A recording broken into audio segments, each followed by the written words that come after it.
Decluttering your life and decluttering your home. There is a power in awareness. New awareness creates the freedom to change it. And this is the power that I hope to achieve in my videos for you guys. I hope that I'm bringing new concepts and new ideas into your awareness to help you stop and think about your life, think about your situations and your events, and see them from a different or a new perspective so that you can create a new awareness within you. You cannot change something that may need changing in your life until you become aware of it. When we start to change our habits and we become more conscious of the space around us, then we're able to see that things actually take up space and affect our electromagnetic field.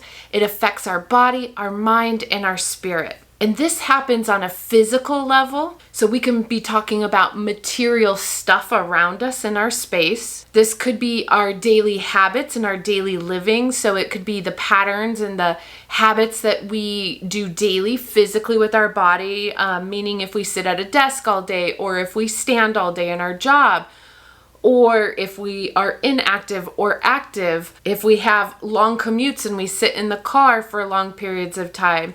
Those are our daily physical habits, and they affect our mind, body, and spirit. We can look at it at the perspective of the mind, where we are taking up physical space within our mind with negative self-talk or too many thoughts or worries or fears that are taking up space within our mind. So whether we're talking about our mind, body, and spirit, we can have clutter within each of these aspects. And in this video today, we're going to talk about the clutter in our physical space, how that affects our mind, body, and spirit, and what we can do about it.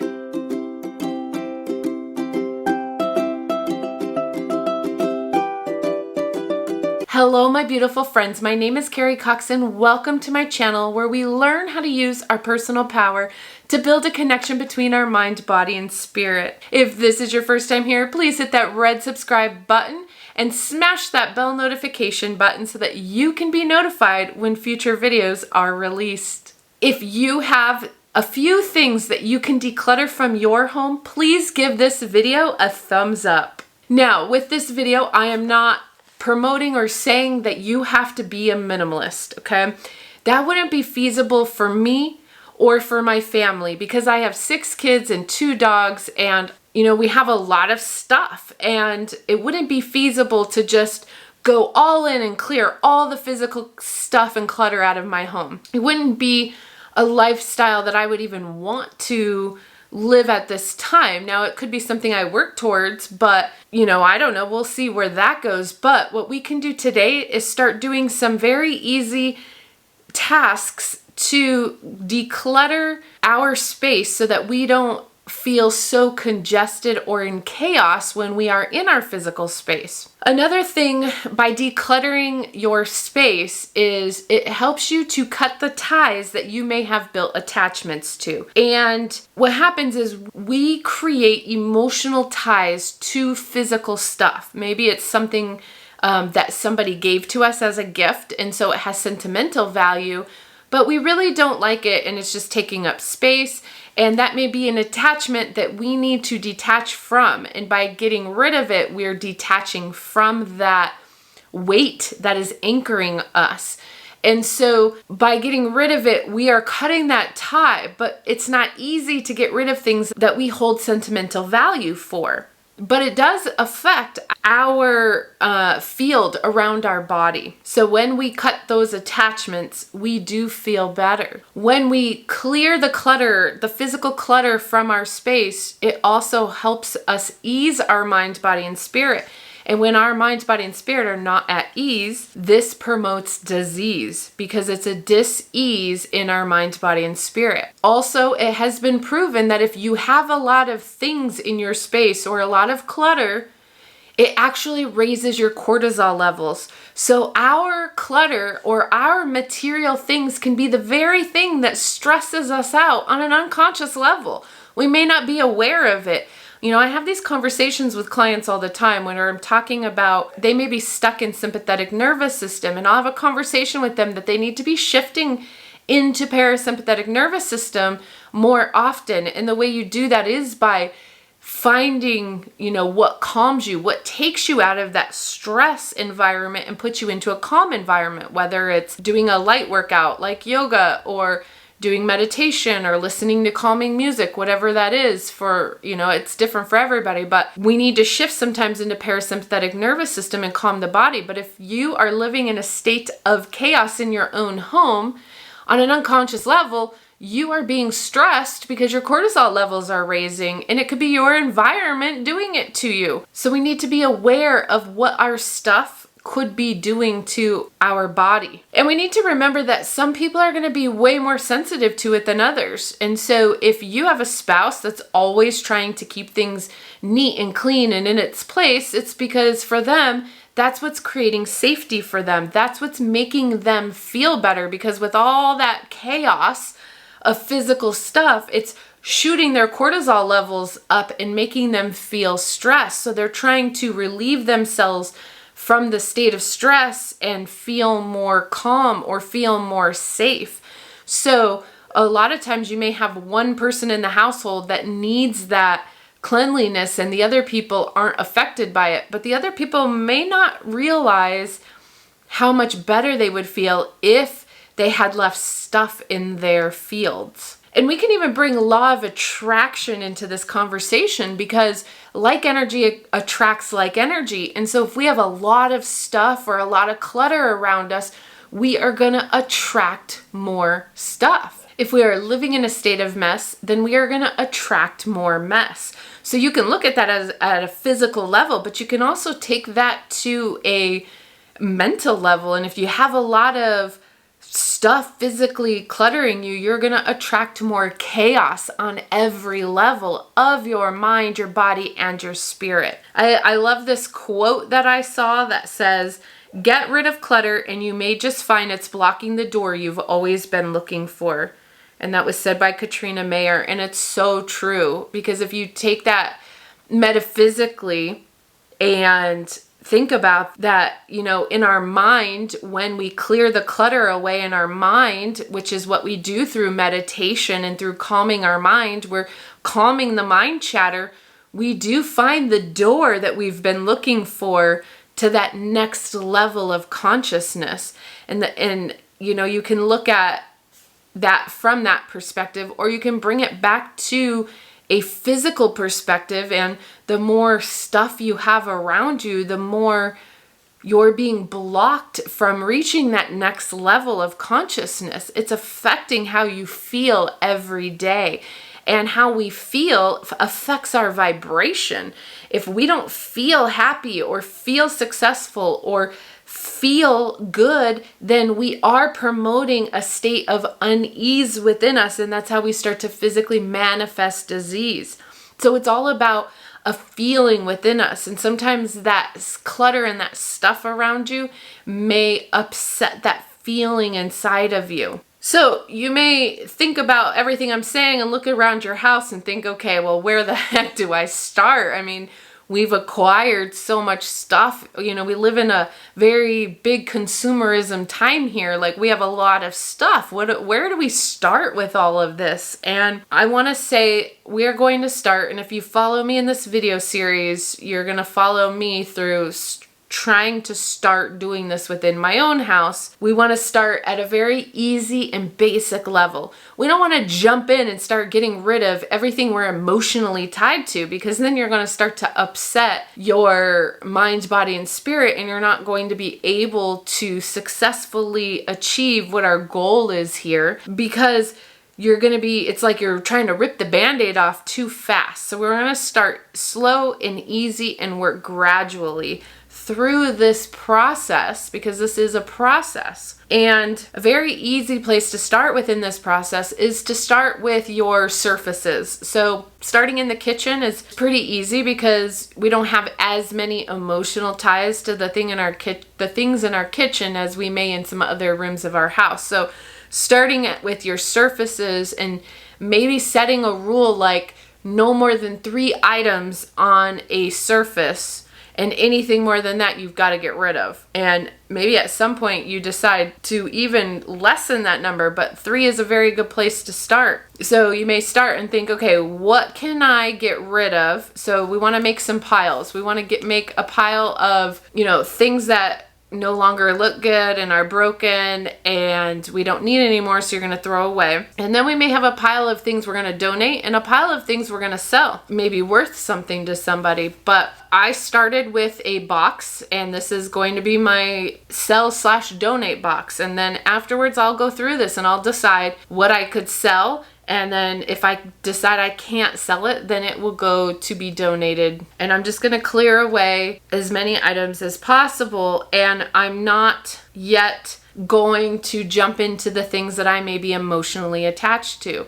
So I am going to be emotionally attached to these things on my wall because these items here were my husband's mom's items, who's no longer here, and then these recipes are my grandma's recipes. So these might be items I don't want to part with right now. So I'm just going to leave them for now, and I'm just going to deal with the surfaces. I have cabinets full of china. That's my grandma's china.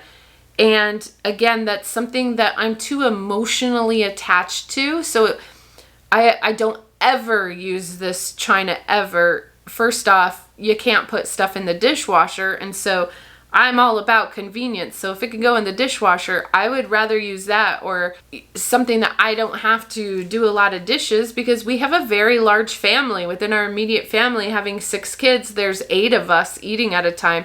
And so if I'm going to invite people over for dinner, now we're adding more on top of that. Usually I have like a service of 12 going.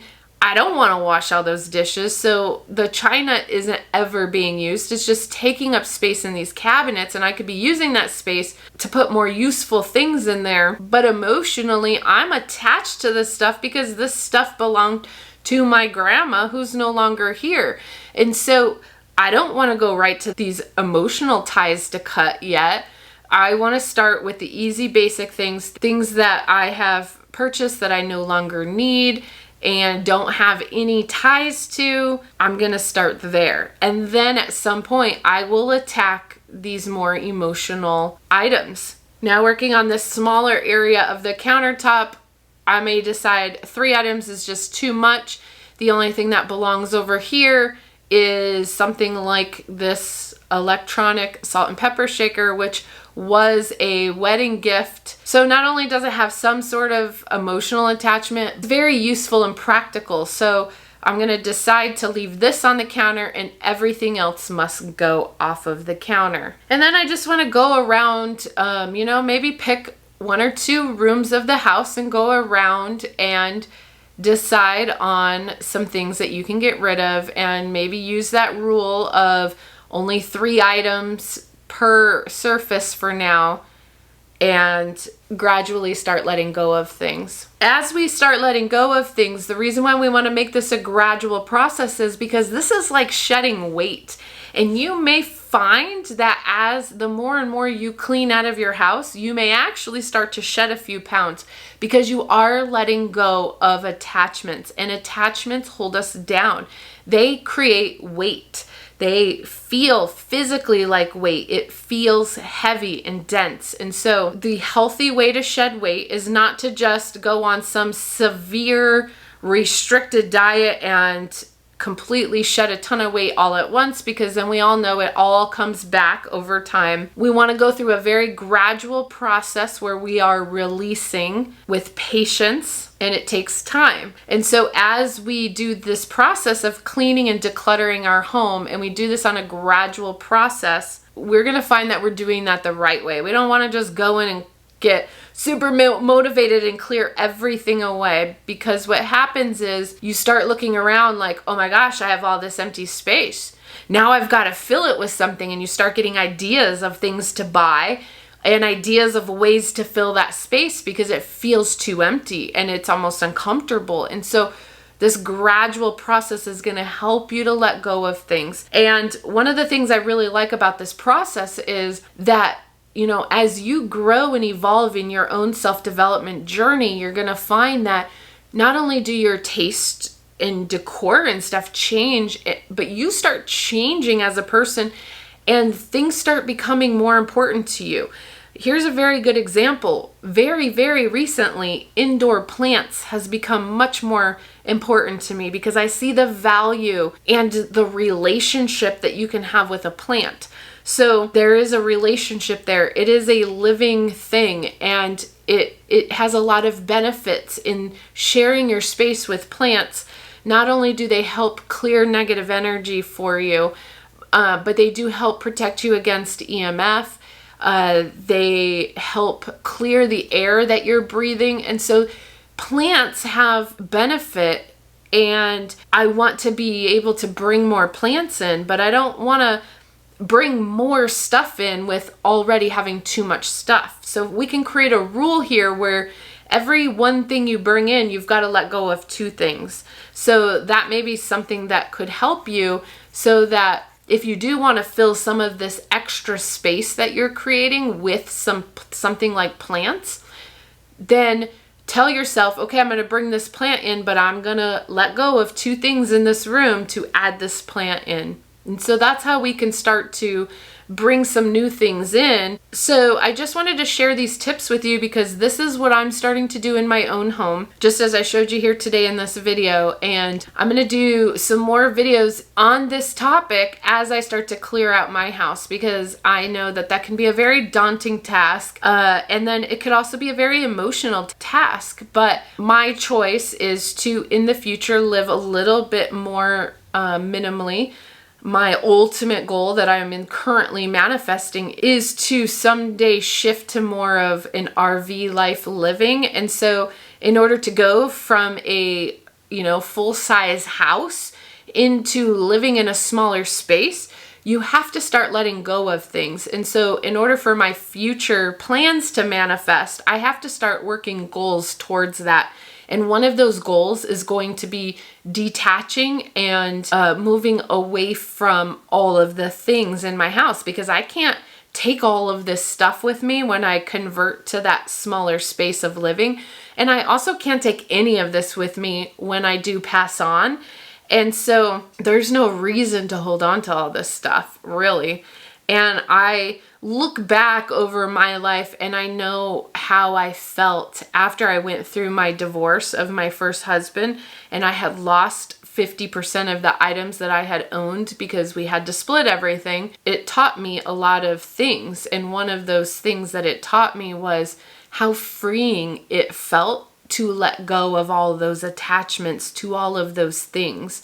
And life goes on, you move on, as I did, and now I've acquired all this stuff again, and I'm realizing now this second time around that none of this stuff is important. None of it matters. And truthfully, it's all just a waste of money and resources. So I just don't feel any need anymore to carry around the weight of all of it. So join me on my journey as I detach and declutter these things from my home. Please leave me some comments below and let me know what items you are willing to let go of, and if you're willing to start this process with me. I thank you, my beautiful friends. Have a blessed and beautiful day, and namaste.